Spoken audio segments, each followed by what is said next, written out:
What is going on, everyone? Welcome to another episode of the Yamcast. This is episode 68. The Yamcast is now fully a senior citizen, probably approaching the grave, but more importantly, next week will be Yamcast 69, and we've got something real special for that one. You're not going to want to miss Yamcast 69.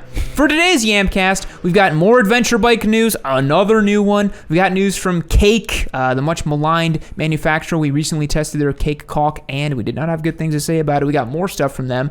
Bimota, some news from them as well. Pretty crazy dad bike stuff today on the Yamcast. And then we've also got microtransactions in motorcycling. I'm going to talk a little bit about that today. And then further, we're going to be doing a call-in portion today. The boys are going to send us a DM and tell us what they find most challenging when it comes to riding motorcycles. We're going to chime in with our own thoughts about that too. Finally, we've got a beginner rider meme contest. Classic stuff from your folks over here at Yami Noob on the Discord. We're going to be looking at beginner rider memes. Should be a good one. Stick around. Let's get into it. What's our first bit of news? First piece of news is the radical new Tiger 1200 arrives. It looks just like the Tiger 900, honestly. Yeah. Which is not a bad thing. It's a handsome bike. Yeah. It's... oh, look. Poltaras. Look at him go. Just kidding. So, new ADV bike, because this is the world we live in, and everything is an adventure bike now. Everything's an adventure bike. Now, Triumph has been making the Tiger 1200 for many, many years, and we have been anticipating an update from this model for a while, because the other one was starting to look a little bit old. Mm-hmm. The 900 recently revamped and updated. Awesome bike. I actually test rode it in Morocco almost 2 years ago now. But this new 1200 promises to be lighter, better, faster, stronger, all this stuff. And Triumph themselves have actually name-called the Bavarians over at BMW with their GS and said, we are better than you in every single way, which is quite the claim. Yeah, that is. I mean, everybody's taking pot shots at the GS now. Yeah. Harley came after the GS. Triumph is coming after the GS. I wonder what BMW is going to do to respond. Here's another GS 1250. The shift cams now don't break when you tip it over. Yeah. I still remember beating up on that BMW GS in Utah and just having more and more warning lights come on as the weekend went on. Yeah, it's like that one meme where that girl's at a party and she's holding her friend who's drunk. She's like, she's fine. She's literally fine. And the girl's just like dropping dead. I feel like the GS was that. Yup. You're like, it's fine. It's fine. It's rolling. It's fine. So what are the highlights for the Tiger 1200 here? So we've got an 1160cc triple, which is down from the 1215. Usually we see numbers go up, not down. But they are saying that it is more power at 148 brake horsepower, up from 139. So they found another 9 ponies, which isn't bad. Good. More torque at 95 foot-pounds. Damn, that is healthy. That 95 is quite a bit. That is one more than the Pan America. Yeah. In case we're counting at home. There you go. And it's just a more efficient engine, they say. They have stuck with the T-plane because they have to be different. Yep. T-plane's pretty cool, man. It when you actually ride it and use it, it feels almost like a twin down low and a bit more of a screamer up top. It's a neat configuration. I'd like to spend a little bit more time with. Now that I have like ADV boy, stuff in me now, I'd like to try a bike like this or the 900 just to see what it's about. Yeah, because I've ridden V twins and I've ridden the Boxer. A triple seems kind of cool. Yeah. So it's saying here that it's been paired with a new redesigned shaft drive that's lighter than the old unit, and the bike has shed 25 kilograms, which is a lot. That's a ton of weight. That's 2.2 is a little over 50 pounds. Yeah, so that's pretty good. Hopefully the bike is now, they're saying, between 240 and 261 kgs, which is, what, 520-ish pounds, 530? Yeah, about 550. 550, something like that. So right within spec of a Pan Am or a GS or something like that. Travel, touring, enduro thing, whatever. Mm-hmm.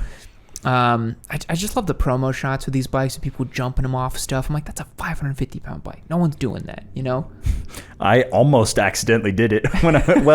I didn't almost accidentally nothing. I did have it airborne for a minute on a whoop, and California, and that was horrifying. We got to get you back to Bastrop whenever we do. If we get the Pan Am demo bike, we got to get you back to Bastrop on that bike because there's that perfect jump over there. Yeah. Where I jumped the Gixxer. Yep. You got to jump the Pan Am on that. Oh, God. Just bring the ambulance. That's going to be a lot of weight coming down because the bike plus you. It's like 900 pounds just slamming on the ground. You'll gouge the earth when you come down. So they are saying we have more travel on this one too. Perfect for boosting. Nice. Another 20 millimeters of suspension travel. Lean sensitive traction control, TFT dash, cornering ABS, IMU, integrated Sena Bluetooth comms. And I've also heard that they now have these Explorer options where they have massive range on these. I think this Explorer option, if I remember the briefing correctly, you can get 600 kilometers out of a tank. Holy shit. Yeah, like 375 miles claimed. God damn. That's a lot. That is a lot. Yeah, so that's coming directly for that BMW GSA thing, right? So the 8-gallon tank or whatever they have. Saying here for pricing, because they also are going to offer the GT versions that are a little more sport touring than adventure. So it's going to range between, saying here, 14,000 pounds to 19,000 pounds. I'd expect like a Rally Pro Explorer pack, fully kitted, fully zooted, like probably 25 grand, Yep, with the bags and heated grips and all that crap. Yeah, you're probably looking at that kind of money. It's a great update for the bike, and if these bikes are selling like hotcakes nowadays. If Triumph can steal even one or two BMW or Pan Am sales every once in a while, it's a win for them. Yep.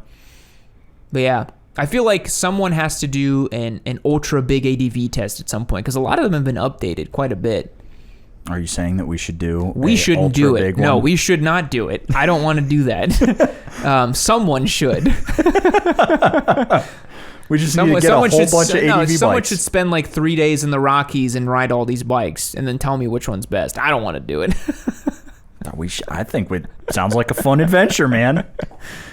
I feel like sitting here like Bilbo. I'm quite ready for another adventure. It's cool. I would like to see what the Triumph rides like and behaves like off-road, just for shits and giggles, because the 900 Rally really impressed me. It was a super cool bike, but that one already felt a little large and big to me. So I'm curious what the 1200 would feel like, because the 1200 to me, with my visually kind of here, it looks exactly like the Rally Pro 900. It kind of just looks like they added a headlight that's a little different and then made the engine bigger. It's like if they could just squeeze a bigger engine into the same package, then you're all good. Yeah, pretty much. But then if we're talking size, I mean, physically, that is a big deal because big wide tanks make it a little bit more cumbersome, I find. Yeah. And I like a nice narrow cut right at the bottom of the tank where the seat meets. Yeah. Just makes it easier to control. Yeah.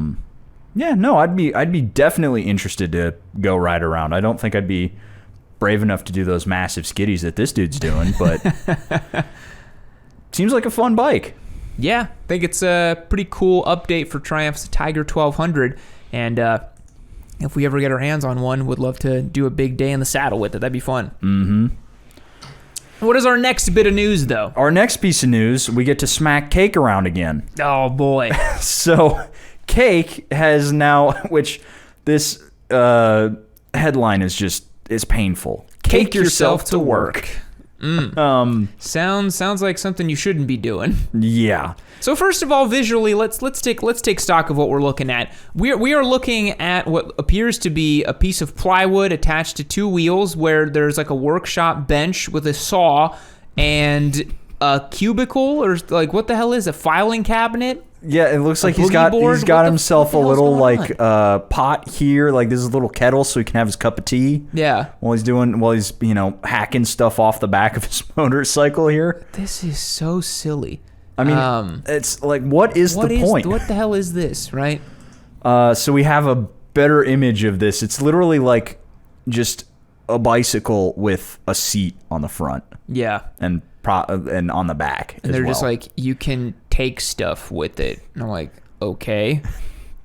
But the problem with Cake, as we all know, because I'm sure some commenters are now saying, oh, but this would be great for developing markets, and if people can use these bikes for things, this bike's probably going to cost like $12,000, like all the other Cakes, you know, and it features mountain bike parts. Look at the bicycle seat right here. Yeah. Like, that's your seat. Yeah. No, thank you. So here they're calling it their work series. So these are just like work trucks right here. Is Cake becoming our new Royal Enfield? Anything we do, we just start whipping them. Hey, look, they started it. They made an offensively priced, horrific motorcycle. Yeah. And so here we have a couple. All right. The most practical option is the Osa, which comes with a few variants. All versions of the bike have larger carrying racks and rear up front. They have one in the front, one in the back. The ability to plug tools directly into the battery. The output is high enough to run a SDS hammer or TIG welders. Okay. So just in case you're a welder on the go. A two-wheeled welder. I mean, what? Why would you not just run this out of the back of a pickup truck? I mean, there's really no point. I mean, just get a little pickup truck. Like, this is... All right, we're going to go dig a little further. The roughly equivalent to a 50cc or 125cc machines, respectively. 28 miles an hour out of the out of the Flex. Osa Plus gets 56 miles an hour with 77 miles of range, with a bandsaw on the back or a table saw. I'd love the idea of doing 56 miles per hour on 9-inch wheels with a table saw behind you. Sounds awesome. And a cup of tea on the boiler up in front of you. So you got your little cup of tea going, and you turn around and you run a saw through you run a piece of wood. We got to grab your TIG welder real quick. Yep. Just be like, hold on, the bike's falling apart. I got to weld it back together. This back in. FDV Toad on chat says, so it's basically a massively more expensive CT125. Yes. Basically, yeah. You could probably do everything this bike does, save for the plug-in features that it has because it's an electric. You could probably get it all done with the CT125. But if you're, like you said, if you're actually working on the go, on a farm or whatever, you'd want more space. You'd want a pickup truck. You'd want to, like, it doesn't really make sense to me, I don't think. Especially with all of the, like, new range light utility pickups that actually have this ability to plug tools in. They have built-in power stations now. Yeah. And for $14,000, is that what this is too? I mean, they don't claim they don't actually have a price, but they're saying bikes are designed flex costing around 113 pounds a month. Yeah, so it's like some sort of lease issue. Yeah, it's like they're designed to be leased. So why wouldn't you just lease a truck for the same price? Yeah. Matthew on chat says, you can grab a Rad Power cargo bike for under $2,000. This is a money grab. Do a Google for the Rad Power cargo bike. Rad Power cargo bike. Oh, yeah. Look at this. I've seen this. I've seen these popping around Austin. Yeah, I've seen one of these too. Yeah, look at that. It's basically just an e-bike with a big saddle or a big luggage rack at the back where you can put stuff on. This is the same thing. You can haul your toddlers along. You and can all take your toddlers and chuck them in the back. If you wanted to ride a tandem bicycle and have it suck even more because you're doing all the work. Yeah. But yeah, I've seen these popping around town. This makes way more sense to me. Way more sense, and it's just way cheaper, right? Mm-hmm. And I mean, when it runs out of batteries, you can pedal it. You can pedal it. That's the biggest thing. Look at the size of this thing. God damn, that's like a rickshaw. Yeah. It's pretty impressive. All right. Yeah, so yet another weird cash grab from Cake Motorcycles, preying on the low information hipsters in the world, I think, with more money than sense. Let's move on to some goofy news, perhaps from Bimota. Yeah, this one's going to be fun. So, we all know that Bimota loves to make, Kawasaki bought Bimota, which is something I learned recently. And they've literally just been using them essentially as like a custom shop for their H2 and Ninja 1000 platforms. Yeah. And so we have yet another just goofball off the wall idea, which is the idea of a Tessie Tourer. So cool. And the Tessie, for those of you who might not have followed, because we cover the Tessie all the time on the Yamcast. Yeah. It is a dual swing arm H2 powered motorcycle, which is like off the wall. Yeah, so it's literally got a swing arm front and rear for its it's so crazy. Yeah. Because Italian bikes weren't eccentric enough. Yeah. They had to get even weirder. I'm not going to lie, the Tessie for me is one of those like you know how Arch is for you? Mm-hmm. Tessie's kind of like that for me where I'm like if everything lined up, fuck it, I'd buy one. Like that would be so sick to own a Tessie, you know? One of the things that I found when I was doing my EICMA video, because I talked about the new Ninja 1000 bike they're working on where they put the radiator under the seat for some reason. Bimota refers to their motorcycles as mechanical jewelry. Which is just... They're like MV Agusta, eat your fucking heart out. It's just, that's so painfully Italian. Yes. But how goofy is this thing, man? It's like a mega ZH2 touring thing. I love it. It's called the Bimota Boss, dude. Yeah. How cool is that? Let me see. You have any more pictures of it, or is it just renderings? No, it's just this one rendering that we've got. This is that KB4, the Ninja 1000 thing, which apparently they have either stripped down for naked or this is just it without the fairings. Yeah. I gotta take a second though, and why the radiator under the seat? I don't know. What the fuck is the point of that? Like honestly, I don't know, man. Just to make it different. It's a pressure vessel. B, it's hot as balls, and C, like you need a ton of airflow. I'm so confused. Don't question the Bimota. The Bimota way is beyond your understanding. This is why Kawasaki had to buy them, because they were going to go bankrupt again. So yeah, we've got this is coming down the pipe. Yeah. This could be the ZH2 you buy yourself. Yeah, it could be.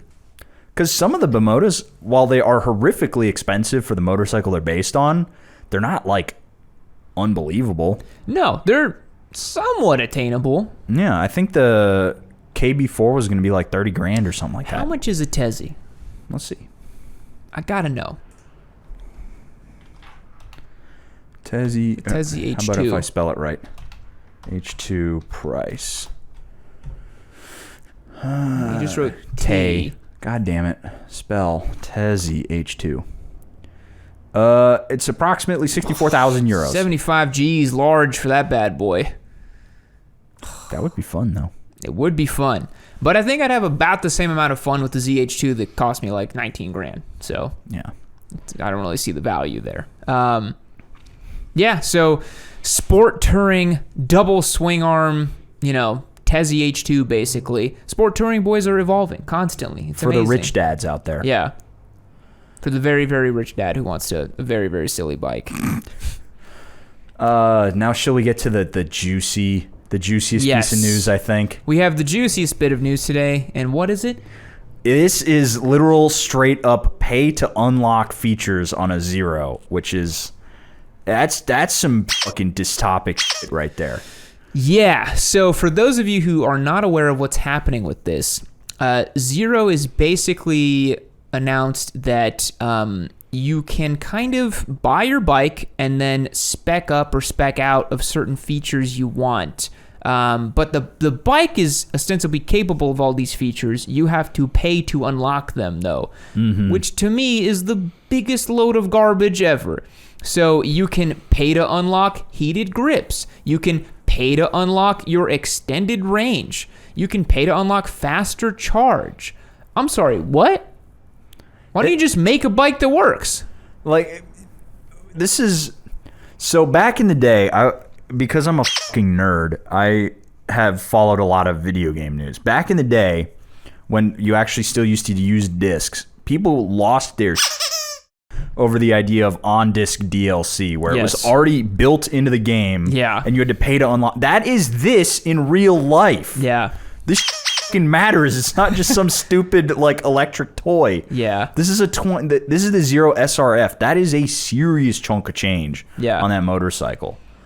And it's kind of like when you buy something like that, you expect to have unrequited usage of it, right? Yeah. Like you should be able, when you purchase something, to use it fully and completely, right? Any other motorcycles like that, you don't have to, you don't buy an R1 and it's like, oh, you want 217 horsepower? Well, the base price is $20,000, then you can pay an extra 2 Gs to unlock the 217 horsepower. It's like, get the fuck out of here. You remember when the RC213 VS came out and it was limited to 100 horsepower in the States because you had to buy the race kit for it? That's like, I thought that was bad.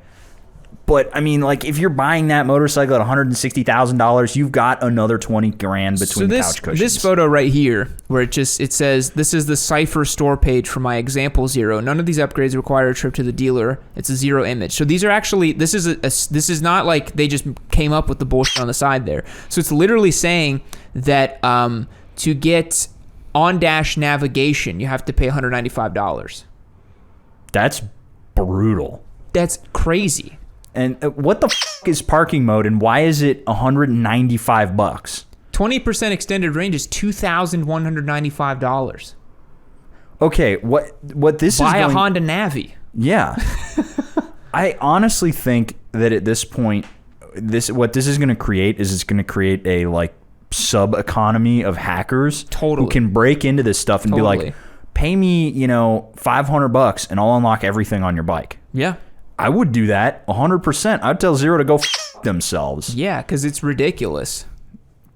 I mean, okay, let's assume in a perfect world that all of this bullshit subtracted from the actual cost of the motorcycle. You could buy into the Zero SRF for cheaper. Sure, yeah. But maybe. But that's not what's happening. No chance. When has that ever been like that? That is the right and good choice. Yeah. And we live in the bad world, so it doesn't happen. Yeah. Yeah. See, that I could understand, right? So like if you bought an electric bike for like $2,000 and then you could spec up all the features you wanted to up to like 10 or 15 or whatever, sure. But fine, whatever, but to unlock features that already existed on the bike too, right? Like our SRF came standard with that stuff. So to tell me that I can go onto this store and I don't have to go to the dealer and I pay money and then my heated grips just work tells me that my heated grips are already installed on my bike and they should just work. Like you're just paywalling my heated grips, which doesn't make any sense at all. Why do you want my hands to be cold? You literally, all you got to do is just chop the wires, plug them to get, like, just solder them together and plug a 9-volt in, and you're good to go. Well, let's see what else this article has to say, though, because I'd love to see here. So it's saying that they didn't stop there. On the Cypher store, they purchase all this stuff, blah, blah, blah. Heated grips could be added. Pay to enable upgrades are hardly new to motorcycling, although Zero's latest release is one of the most ambitious examples so far. Ambitious. Ambitious. Navigation and satellite radio are long-standing examples of built-in features that require payment to operate. Harley-Davidson and Indian, for example, activate GPS functionality for a fee on some models with smart dashes. KTM's QuickShifter Plus is an improved version of their standard QuickShifter that requires payment to a dealer to activate. Scroll down a little bit more.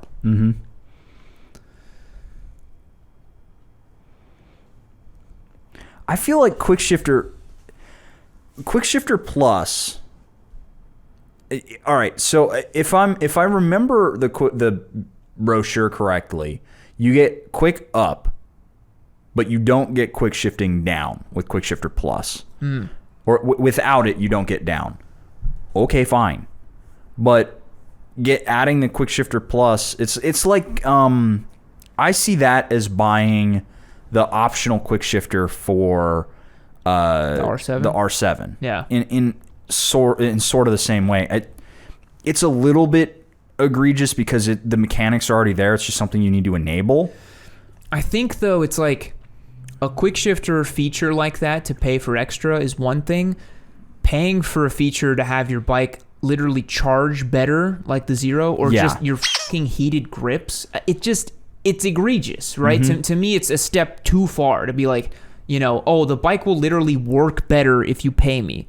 Yeah. The KTM, it's just like, it's just a quick shifter. Like, it's a fun accessory. You can still ride the bike with or without it. With the Zero, you have to pay for all the range and all the other shit, right? Yeah, that's messed up. Yeah. Especially, the heated grips drive me up a wall because for them to just turn on, you literally have to have the grips already on the bike. Yeah. Which means you've already bought the grips. You already bought the grips. Just someone's just paywalling the ability to use them, which is really, really lame. Yeah. So we'll say here, it says in this article, to the rider who says, I hate this, you aren't alone. Pay to enable technology rubs many folks the wrong way. If all the hardware required to use the upgraded function is already on board, then why isn't it being used? It's bought and paid for with the motorcycle, right? The code to run these features may even be on board too. Some see untapped potential as ransomed inside a motorcycle. Besides, what manufacturer would intentionally handicap a motorcycle? Why not include, for example, the fastest possible charging time on an electric bike if the parts that make it possible are already present? I completely agree. Yeah. To the rider who says, I love this. I'm not sure who would say they love this. You aren't alone. Why pay for what you don't need? And if you decide that you do want an upgrade later on in ownership, it'll be easy enough to add. Pay to enable models are used for all kinds of motorcycle features, and it would be impractical to create a different submodel for each one. Some see this as an a la carte upgrades as much needed customizability in a world of complex motorcycles. Besides, somebody's got to pay for the engineers who dreamed up all these fancy features. Pony up if you want them, or simply forego them if you don't. But you're already paying for them because they're on the bike. Yeah. That's the problem, because they're like not... it was bought and shipped and delivered, and like the whole supply chain happened to put the heated grips on the bike. Yeah. That was paid for already. It's not like Zero's going to be selling you the bike at a loss and hoping that you'll upgrade to them. No. Bullshit. No way. They're gonna charge you for the heated grips twice. That's what this is. Yeah, basically. Because they're already okay. If you had like to go you said, get, there's no chance that the SRF would be like 10 G's. No chance. That would be at that point. You're like, okay, I can get by without all the other stuff because I'll just change. Like, okay, heated grips. We're sticking with this one because I think it's really just painful to think about. But what's stopping you from just at that point just being like, F you Zero, I'm gonna go get a set of Oxfords and put them on there and use the Oxford heated grip. Yeah. Well, then it bumps up into the right to repair stuff, right? Yeah. It's like, think about it this way. If you didn't pay for your paywalled heated grips, can you change or modify them? Are they yours? Yeah. Like how do you remove them because they're going to be hardwired to the motorcycle? This is what happened with a lot of Tesla shit, right? Because people don't even know like who actually owns their Teslas, you know?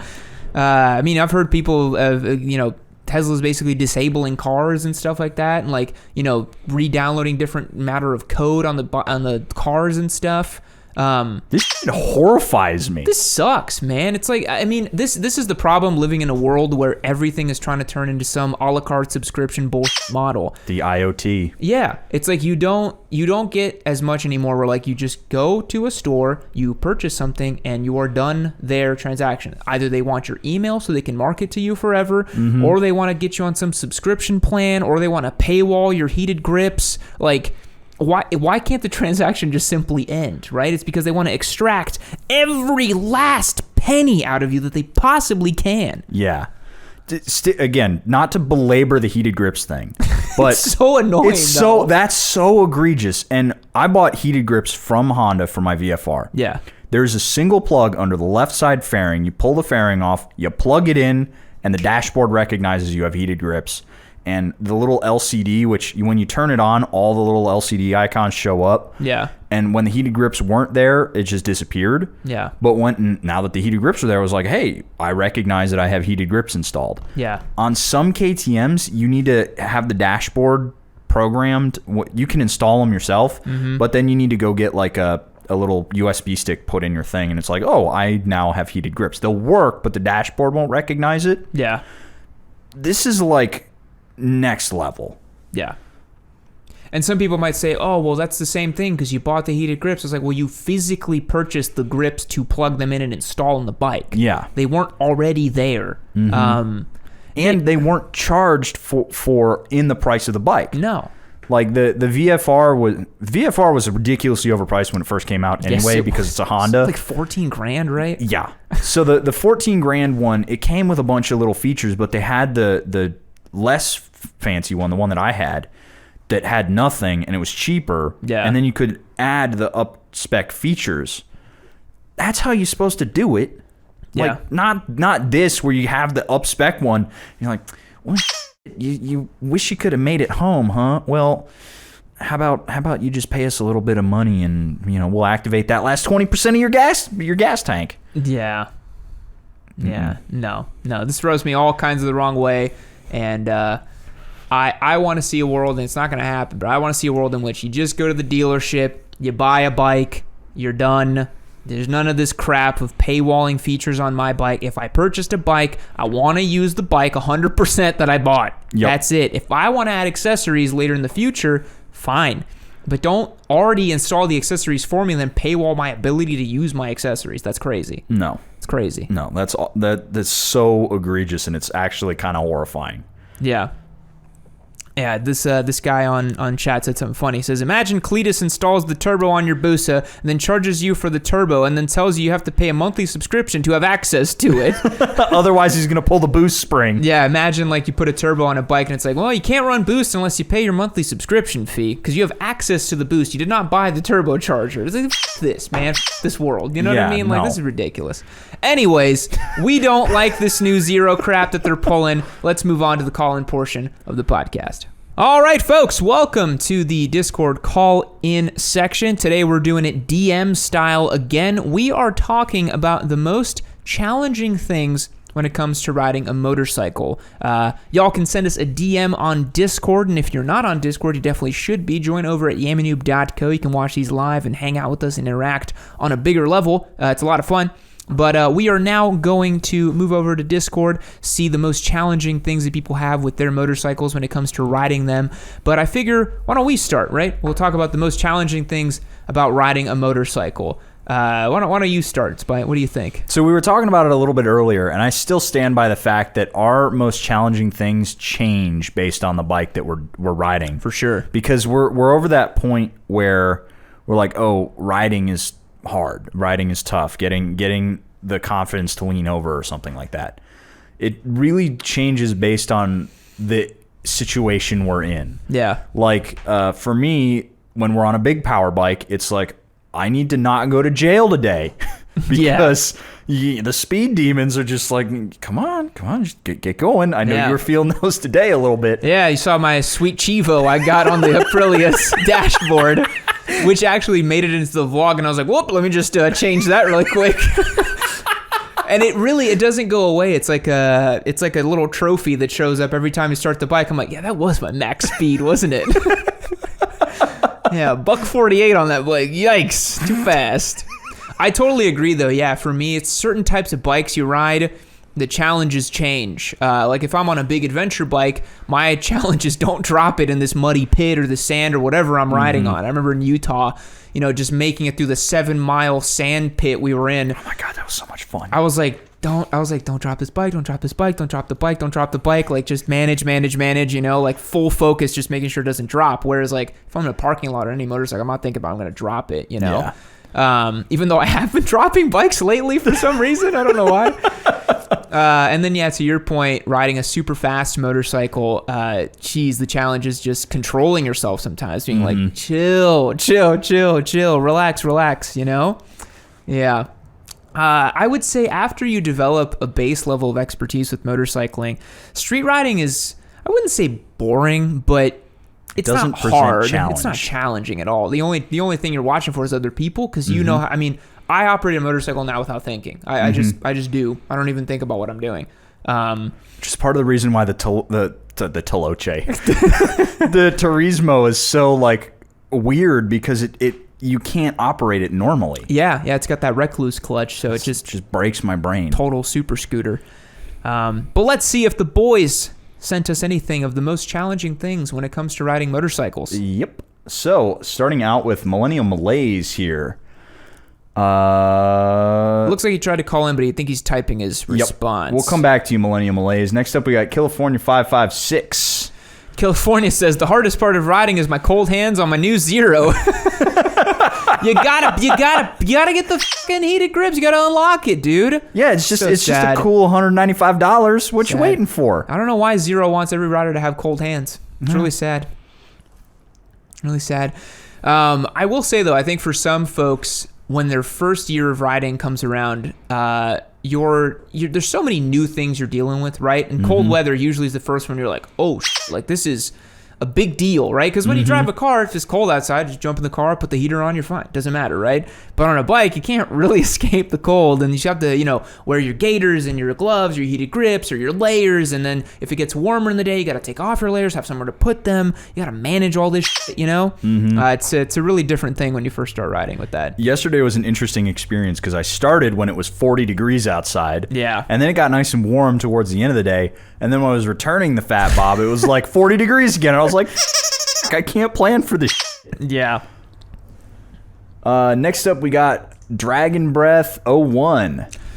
Dragon Breath 01 says, for me, it would be to be better cornering without having a track to practice at, so I need to use public roads. Yeah, that's a tough one. Whenever you start edging up towards a certain level of like cornering speed, then you're like, well, I can't really go that much faster on public roads because it's like starting to get kind of sketch, you know? That's the point where you're like, I just need to go to a track. But yeah, I think it's hard to practice, fast cornering on the street. It's basically impossible. Yeah, I mean, honestly, it's like, what's the point? What is the point? Use it. So that's where I'm just like, fuck it, I'm going to go off road and figure out how to corner fast out there because it's hard. Yeah. It's really hard. Yeah, I took our new expert bike giveaway bike, which I can't mention here because it's getting revealed on Friday. I was on City Park Road with it, and I was like, where can you use this thing? Like, God, I'm in second gear, and it's just like, You're like, geez. Next up, we've got X2 with this guy right here. He says, the hard parts of motorcycling, it's expensive as to do, and everyone has a different way to ride, which they swear is right. Who do you listen to? Well, you listen to Yammy Noob, right? Yeah. You listen to us, as you're doing right now. No, but that is true. One of the hard parts of motorcycling when you start is how expensive it can be, I'd say. Nothing prepares you for some of those first kind of costs and things you got to go through. And then, yeah, like, I think also, I think if I get what X2 is saying here, everyone's the different way of riding. I think finding a good group or people you gel with to ride is hard, too, because some people, we all, like we said, we all like to squid. Some people take way too many risks on certain rides, and some people take way too few risks. You're like, oh, that's a little boring, Yeah. So, what do you think about that? I think the toughest thing to do is just notice when somebody switches from like actual advice to like their own little like bias, opinion, and pontificating. Yeah, because at a certain point, a good piece of advice becomes laden with somebody else's experience. Yeah. And we try to toe that line in our scripts where it stays more in the advice category and less in the opinion. Yeah. But you'll see that a lot where somebody's like, yeah, you need to drag the rear brake, but this is how much you should be dragging the rear brake. Yeah. I think a lot of people get tripped up with that, with like the beginner bike thing where it's like, oh, should I start in a 600 or 650 or a 400 and blah, blah, blah. I think a lot of people, when asked that question, have their biases, especially whatever bike they started on, right? I see it all the time in the comments. Bro, I started on an FZ09 and I'm fine. Just respect the throttle. That's not good advice. I don't think it's humanly possible to respect the throttle on an FZ09. No. Because this throttle certainly doesn't respect you. Yeah, the throttle's more of a suggestion as to what the bike is doing. Who's up next? Next up, we got Vince82. About the first two picks of V-Strom 1050 can get really fast tickets, which... He's talking about our first thing. So he says here he absolutely agrees with our first two picks. The V-Strom 1050 he's on can get tickets really fast and also hard not to drop it. He says, but the really hard part of riding it is to stop buying it. Yep. Didn't your girlfriend say the other day you were talking about the guitars, but in general she was like, why do you pick such expensive hobbies, right? Yep. Yeah. It just happens. I mean, with motorcycles, it's you start to realize what you like, especially in your gear. Yeah. And then you start buying gear that's tailored to what you like, and the tailored and like specific shit gets expensive because it's like features. The gear thing is so annoying to me because I don't want to fall into the trap, but like every year I buy new stuff because I'm like, well, I want to look fresh for 2021 or 2022. I like refreshing a little bit of my kit. It's stupid. I should just wear like the same jacket for years, but I can't. I like having a new jacket, new season, like, yeah. It's like when I was in Chicago at the Dainese store and they had the AX9 in orange, and I was like, here's my credit card. I need it. Yeah, I find myself a lot on online shopping for gear, and it's like that SpongeBob meme, and she's like, I don't need it. I don't need it. And then you have the Isle of Man helmet just sitting in the back.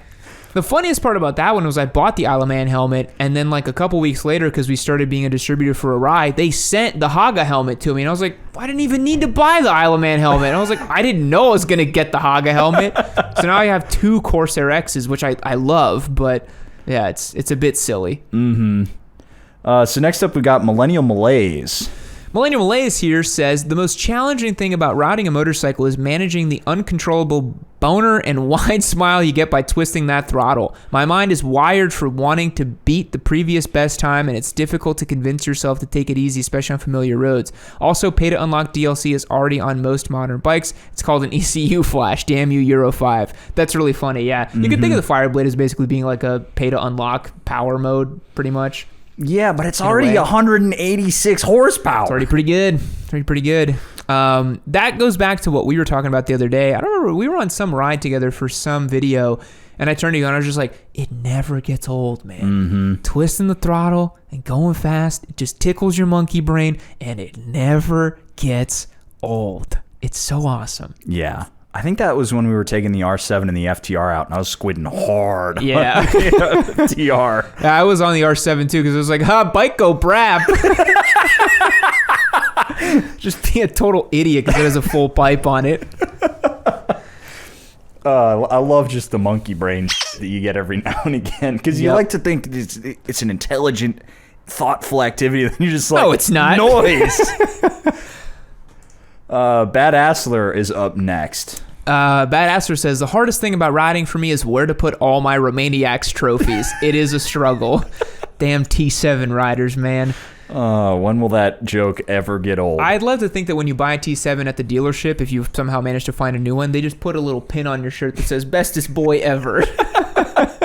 I like how you were talking to the Aprilia guys, and you're like, you need to get Paul Torres' brother, Mol Juarez. Yeah. I was like, you got to find someone like Paul Torres. I don't know, like Shmol Juarez. Get him to do the Baja. Yeah. Next up, we got Jixer Squid. Jixer Squid says, the most challenging thing is resisting the urge to do something stupid during a group ride or showing off in general. The primitive part of my brain activates. Avoid large group rides. Totally agree. I've been saying this for a long time, where I think there's just like a testosterone multiplication effect that happens in group rides, where if someone pulls a wheelie, you want to pull a wheelie too. Somebody rips a fat pole, you want to rip a fat pole. Yeah, it's like there's like some weird like chain effect in group rides. I know it happens with you and your buddies on bike nights and stuff. Yeah. Yep. That's why I like it when I end up leading, because I never do the fast boy shit, because I'm just on my SMCR and I'm like, all right, you're on your Super Duke Adventure just doing a massive pull in the left lane. Okay. Yeah. I'll just sit here at 70 on the highway. But then I get into a twisty road and I'm like, I really like turning this motorcycle. I'm just gonna go fast. Yeah. It happened to me when I was on the MV Agusta, the Super Veloce, not Super Veloce, Turismo Veloce. You know the one. I was on Lime Creek and I was like, oh, it feels real good. I was like, what if I lean off the bike? And I just started just whipping it through Lime Creek, and I was like, relax, chill. Yep. Especially with how busted Lime Creek is now. Yeah. Next up, we got Wally. Wally says, I'm a new rider, and the most challenging part of riding for me has been leaning into turns and maintaining highway speed. Is this me, or is it because I have a 40-year-old Honda on Shinkos? Oh my God. It's probably the 40-year-old Honda on Shinkos. It's probably not you. We were riding the Fat Bob yesterday, and that's a bike that felt like it just didn't want to stay leaned over. So some bikes just are not that willing to pick a line and hold it, I would say. The Fat Bob would pick a line. It always wanted to right itself. Yeah. It's just so, the weight was so low to the ground. I was just always like, no, I'm going to stand back up. Yeah. It's like you literally had to just hold it on the line. Yeah. Which I like. I kind of enjoy that. Next up, we've got Tomato Recollector. Tomato Recollector, I think. They say here, the biggest struggle is stalling at red lights. That feeling sucks. Must be a very, very green rider, because you eventually don't keep stalling at red lights. I mean, we whip around a bunch of different bikes here in the shop, and every once in a while you'll stall, but it's pretty rare. Yeah, and then I just feel like a big fucking moron whenever I stall a bike. I'm like, how? Yeah, I always, every time I stall, and then I say, well, I stalled. I say it every time, just like I got to announce it for some reason. I'm just... It's kind of funny. It's like if I end up stalling or dropping a bike nowadays, I just laugh. I'm like, can't believe that happened. Okay. Mm-hmm. Whatever. Whenever I've dropped a couple of bikes now at this point, I'm just like, great. Yeah. It's that sometimes when you're manipulating them and they just get too far over that way, you're like, no. I hate that feeling. I was moving the Fat Bob around dangerously yesterday to try and get it on the kickstand. Yeah. If that thing went over, I'd just be like, bye. See you later. Next up, we got Just Jack. Just Jack here says, this may be a first world problem situation, but with the time change, I only have 60 minutes of light left to ride after work. I live in a rural area, deer and nighttime don't mix. Totally agree. I've ridden the roads around me so many times, it's hard to ride them without feeling the squid urge, trying to achieve something, taking a corner faster, getting lower, etc. And I don't have the time to ride out and explore new roads. Any advice for breathing new life into old familiar routes? Or should I just be grateful for getting that much seat time to ride these roads? Man, that's a great point. Yeah. I used to run into this in my first couple years of riding because it's very similar to you. I'd like get off of work, I'd come back home, and like I'd literally have like an hour of daylight if I wanted to go ride, and I didn't love riding at night that much. But I started getting bored of my old familiar roads too. It was hard for me to kind of come up with new stuff with them because once you ride the same old roads again and again, to your point, you start being like, well, what if I go faster here or slower here? You know, trying to mix it up. Any advice for him, Spite? As a primarily street rider yourself? Yeah, I don't know. I think I'm spoiled because I tend to ride on weekends normally, and I have a ton of time to just go and see another road. I also have decided to go off-road more. Yep. That is because every time you go down, might do the same trail like 5 times, and it's a little bit different every time. Yeah. So yeah, Bastrop, that area I go out to ride off-road, it changes every time I go there because it rains or, you know, something moves or someone made a new rut. It's always different. Yeah, you were telling me that you turned the WR into a submarine the other day. Yeah, that water crossing was crazy. I had water up to the headlight on the WR, and I was like, well, I'm about to drown this bike, and I'll have to come back and winch it out.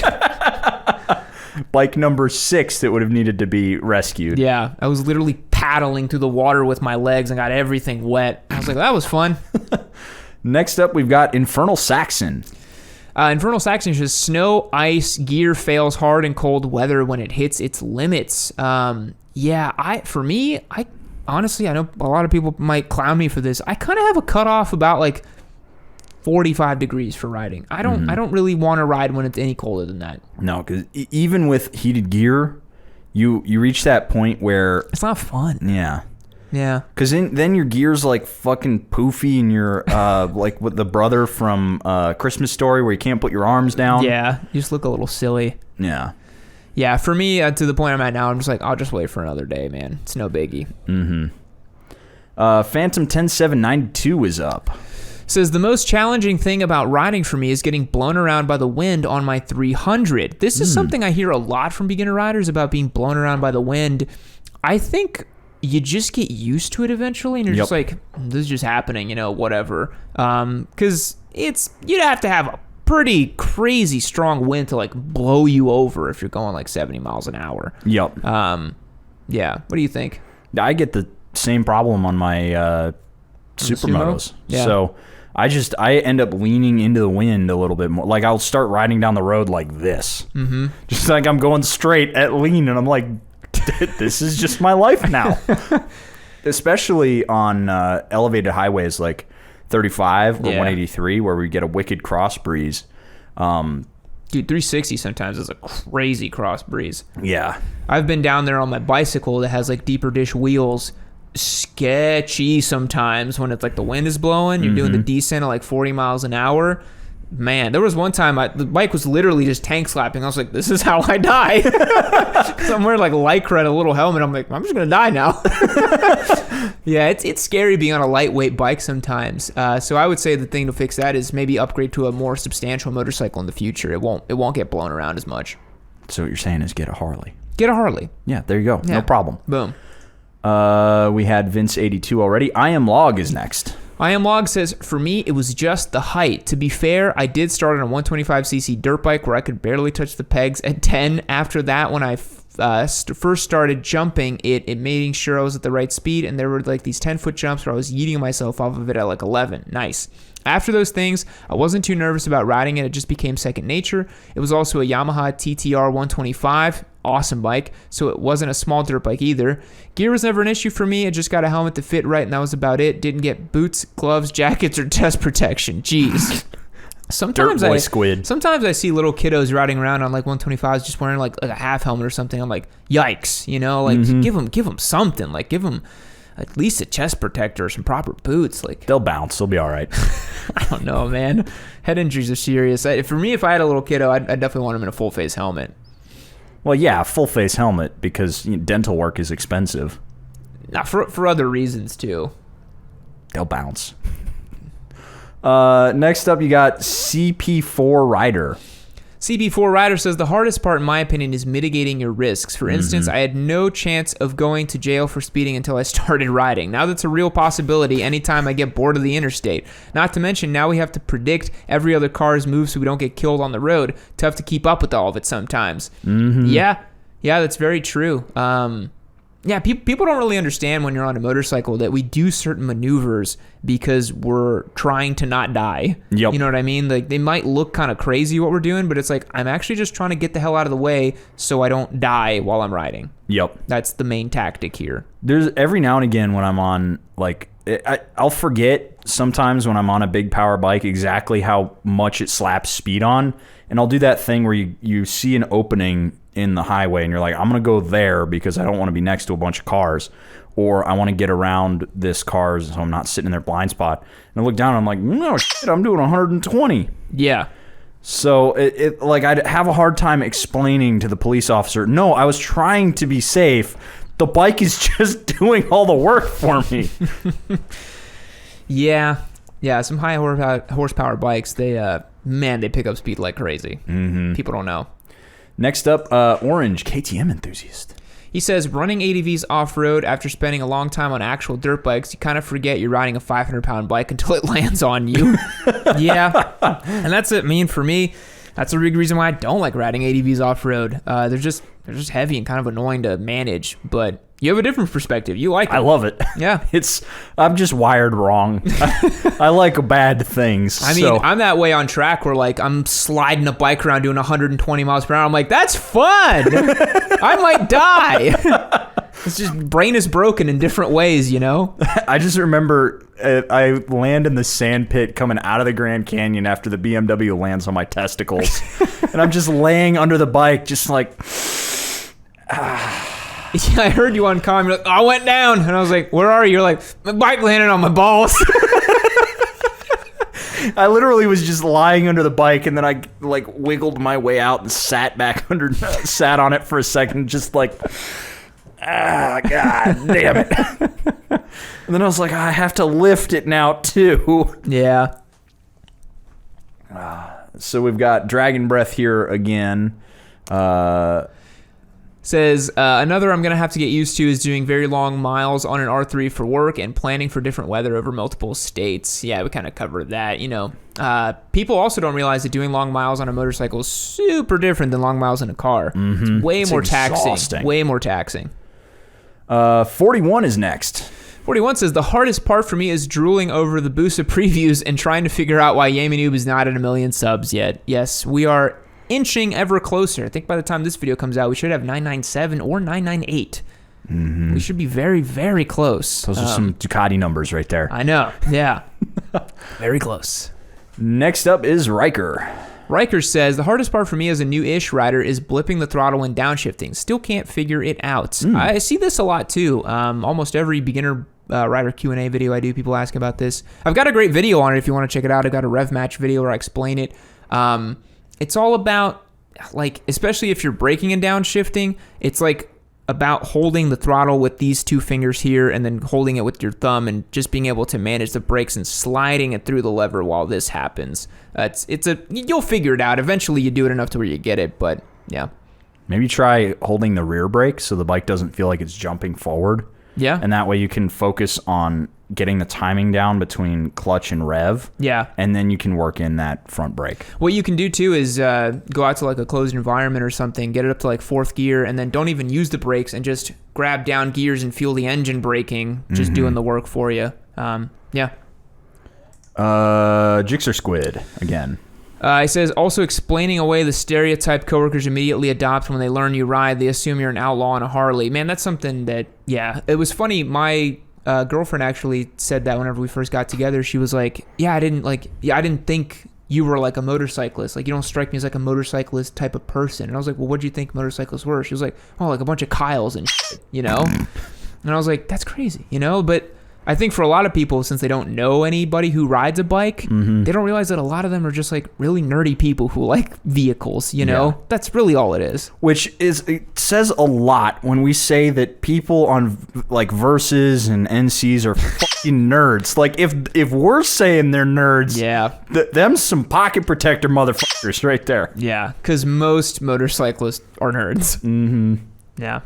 Drifting Fish is next. Drifting Fish says, the hardest part was the maintenance learning curve when trying to diagnose and fix and rebuild my dual carbs while watching the shorter Wisconsin riding season go by. God, that's sad. Yeah, that's something you could definitely talk about. Mm-hmm. There's definitely a learning curve when you're jumping into a bike, especially one that's carbed. Yeah. No, my suggestion is if you're thinking about getting into a carbed motorcycle, don't. And if you're gonna just buy new carbs. Yeah. Just get a new carburetor and just have it be okay, because the amount of work that it sounds stupid, but the amount of work you're gonna put in, like he's saying, could eat up an entire season getting it right. Totally. Whereas if the stock carburetor is already set, you just plug it in and you're good to go. Yep. So that's what I did with the DRZ and the Electron. Yep. Last up, we got Matt DFW here. Matt DFW says, coming from a bicycle, front brake is on the wrong side. Yeah, that's a funny thing about bicycles. The front brake's on the left versus the right. A lot of motorcyclists will swap them around. Actually took me some getting used to when I first started cycling. That would do my head in. Yeah, it's weird. I've gotten used to it now where I don't really think about it when I hit the front brake on my bicycle, but it is peculiar. Yeah. The levers are also, for me, pointed down because it's a road bike. On mountain bikes, they're pointed sideways like a regular motorcycle. But since they're like this, they're like the triggers almost. Yeah, they're triggers. So for me, it feels like a totally different thing. But yeah, a lot of people come from bicycles to motorcycles, motorcycles to bicycles, vice versa. There's two wheels. They're all good, you know? They're all pretty fun. Didn't you used to ride a mountain bike in college for Jimmy John's delivery? Yeah, when I was slinging subs. Now if it's on two wheels, it must have a motor. Nah, that's fair. That's fair. All right, folks, that's going to wrap up our call-in section or DM section here on Discord. Now on to everyone's favorite part of the podcast, the meme contest. Let's do it. Alrighty, folks, welcome to this week's meme contest. As I said in the beginning of the podcast at the top of the hour, we are covering beginner riders. Easy fodder. We do it all the time. Our bread and butter. Bread and butter over here. So let's get into these memes. So it was literally just, roast yourself some beginners. It's all in good fun. Yeah. Noobs are easy to poke fun at. Starting us off, we got Vince82. Vince82 here says, from the never published list, the different types of rider, the beginner rider says, this fun guy can be useful in many ways. Want to know how to spell liter? Ask the beginner rider. His leader bike will know. Curious if there is any hobby more expensive than sailing? Ask the beginner rider about his gear. Need a wedge to block the door? Ask the beginner rider. Chances are he has a broken turn indicator in his pocket you can use. Still figuring out how the clapped out Suzuki dealer isn't out of business yet? Ask the beginner rider about his Gixxer first service. Are you not sure if the parking ground is in front of your house is leveled? Invite him to come over with his bike. Once the bike is down, the wheels will be pointing uphill. Pretty good. I like that. Pretty good little quips and one-liners about beginner riders. I like the one about the broken indicator in his pocket. Mm-hmm. I'm just weird about it, but I always like having the first service done by a tech just to make sure. I like somebody whose job it is to be like, if something's broken, they're gonna look at it, because then if I go back out and break it, then I can smack somebody for it. That's just me. See, for me, for service, I'm like, that's a ripoff because all they're doing is changing my oil and charging me $600 for it. I'm like, they're just checking if the cables are all good. They're fine. It's made it 600 miles. It'll make it another 6,000. So for Vince 82. I like the quality here. Pretty good script writing. About a 6.5. 6.5. Yeah. And funniness. I think a 7. 7. Decently funny. Next up, we've got Rude, which I believe we've seen this one. Yeah. Ah, yes.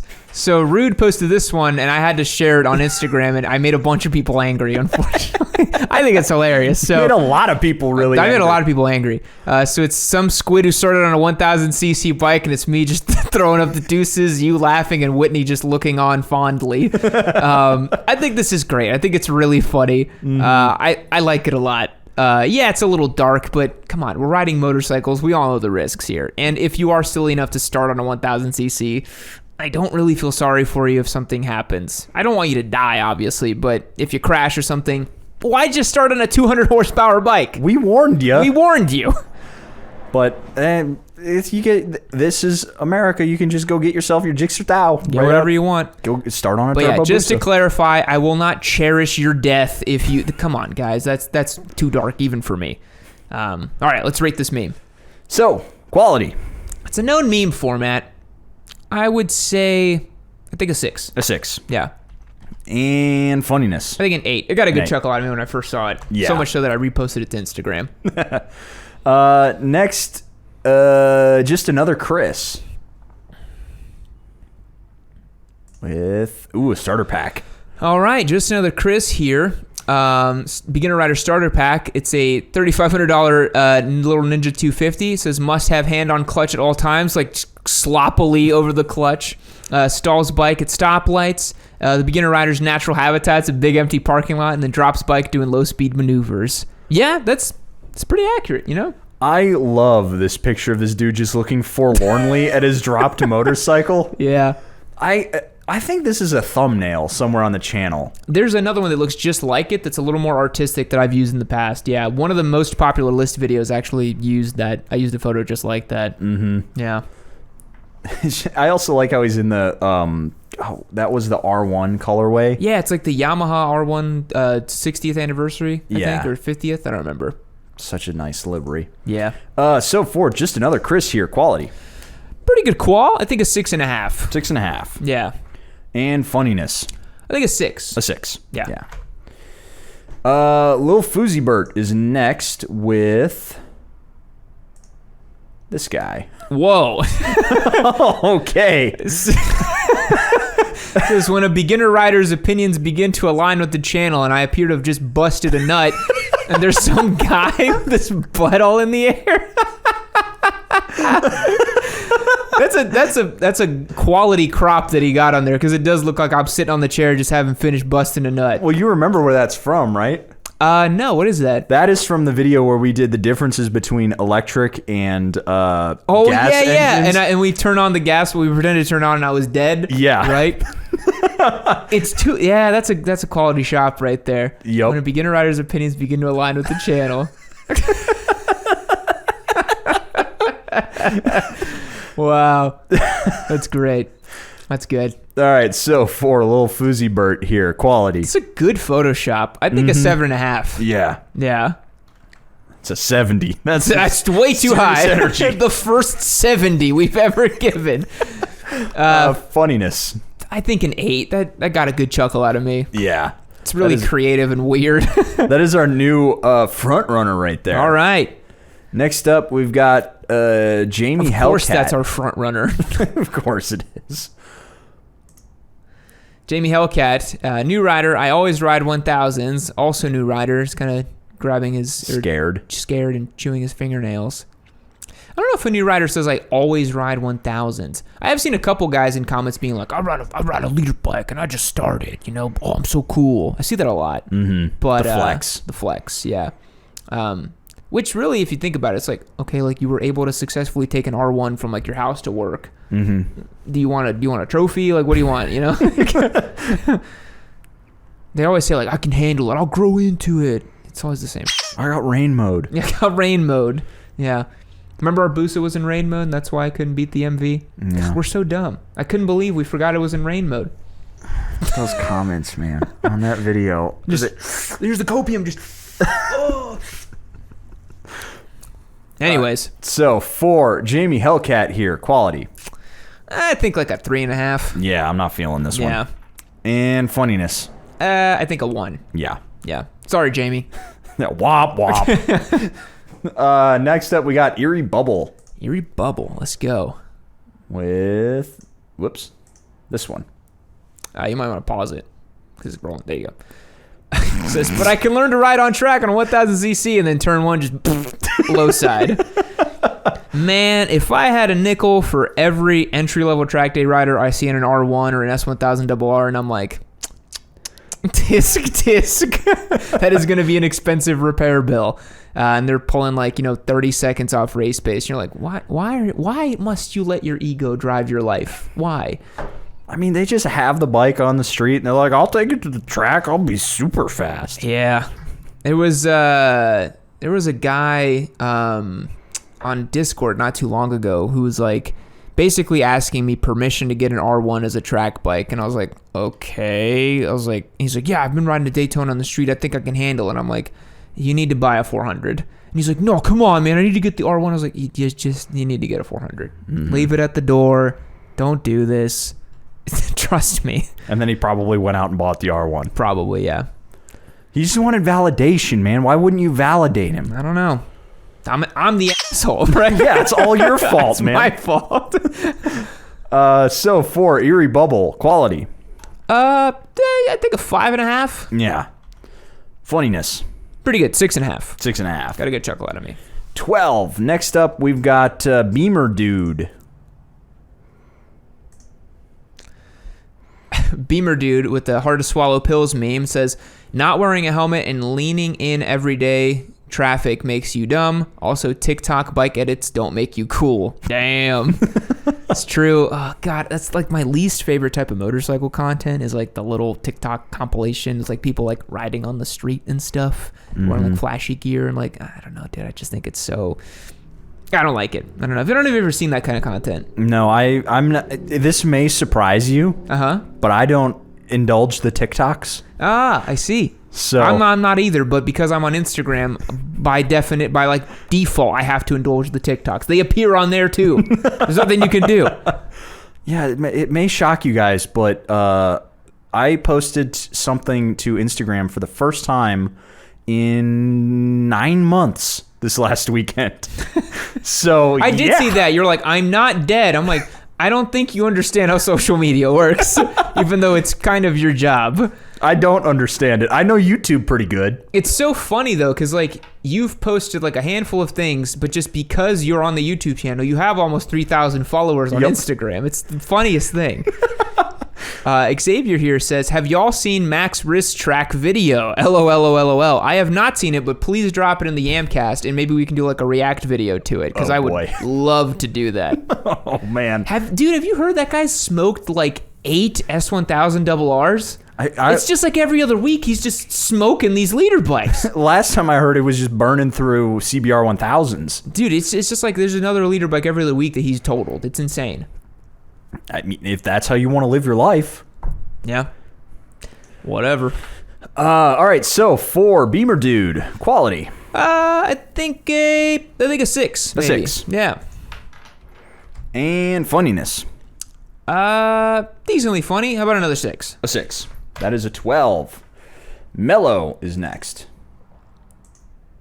There we go. Mello here at the Beginner Rider meme saying, this is usually the point where I remember the key to my bike is in my pocket. Yes. That still happens even to me now. I do it all the time. All the time. Or you get your gloves on and you're like, my helmet's unbuckled. Every time too. God. It's getting my favorite is when I've forgotten my helmet, so I take my gloves off, and then I debuckle it, put the gloves on, and then my keys are in my pocket, so I have to take them off again and grab the keys. And then you're like, why am I alive? Yeah, I hate that feeling so much. At a certain point, and then you try to start the bike, and you try to pull away, and the kickstand's down. Yep. And then you pop it into dies. gear. Yeah, and you pop it into gear, just dies. You're like...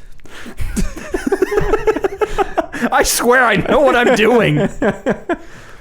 At this point, I've just gotten to the point where I can get my helmet pretty good with the gloves. Can you? I can't do it with the gloves. I can't do the buckle. It's just the dexterity through the gloves is really tough. I can't fish anything out of my pockets. Yeah. I'm just like, no, here we go. Let's do it all over again. Yep. The best part is like whenever we're filming out in the summer and your hands are getting kind of sweaty and the gloves are sticky, getting them back on after you're trying to fish out the key from your pocket. Yeah, you're like, no. This sucks. So for mellow here, quality. Quality here, I would give it a 7. A 7. Yeah. And funniness. Pretty funny. How about a 6.5? A 6.5. 13.5. Magic Toaster rounding us out. With... Oh, you might have to make that bigger. I can't quite read it. Let's see if I can't explode that a little bit. Nope. That's the mini player. You made it little. That's exactly what I wanted to do. Great work. Just go full screen. I would be able to read it. There we go. So it's the what is it? The West Coast Chopper meme. Mm-hmm. It says, what did you want to talk about? I did my homework, saved my money, and decided to buy a Ninja 400 for my first motorcycle. Wow, son, that is very smart and mature of you. Sounds like a great choice. Look out, Dad. A flying chair is attacking us. I love you, son. You saved my life. Let's go bike shopping. It's kind of a flip on this bike or in this meme because normally it's like the big argument meme, you know? Yup. Just like kind of wholesome and happy. That's all we want you guys to do. Do your homework, save your pennies and your coins, get a Ninja 400. Just do it right, you know? Save your family members from flying chairs. Yeah, don't get those flying chairs in your family home. Magic Toaster again with the just off the wall. Yeah. All right. Quality. I think a 7 for this one as well. A 7. Yeah. And funniness. Reasonably funny. I think a 6. A 6. Yeah. Alrighty, so our winner today is Lil Foozy Bert. Lil Foozy Bert, all right. I'll have to do some checking on the spreadsheet to see who is available, but just in case, I see a runoff in second place between Mello and Vince82. So right. What was Vince's? I can't remember. Vince's was that first one, the written script. Okay. Which I believe is going to outshine the gloves one. Yes, I would say so. So that would be second. And third would be Mello. Then do we have any other ties further down the list? Fourth would be Magic Toaster in case somebody can't win. Yeah. Oh, no, I'm missing a 14 right here. Oh, whoops. Yeah, Whoops. Yeah, Rude would be second place then, and then it would be a runoff for third, which would mean Vince is third. Which puts... We're professionals. Yep. We've done this before. Yeah. So Mello is out of the podium. There we go. Fourth. Vince would be third. You got him second right there. Yep. We're professionals. Perfect. Alrighty, folks, that is going to wrap up another Yamcast. Thank you so much for tuning in. Remember, if you want to join up on Discord, everything else, hit us up over on yamanoob.co. It's a great way to join up, have some fun with us. We do these live. And for all the boys watching at home, thanks so much for hanging out. And we're going to catch you in the next one. See you later. All right, look, you don't have to lie to me. If you had time for one Yamanoob video all the way to the end, you probably have time for another one. You should probably just click this link and watch the video right over here. I promise it's going to be good. You won't regret it. Seriously, you should just click it. I'm sure it's good. We only make good stuff around here. You should just watch it. Why are you still here?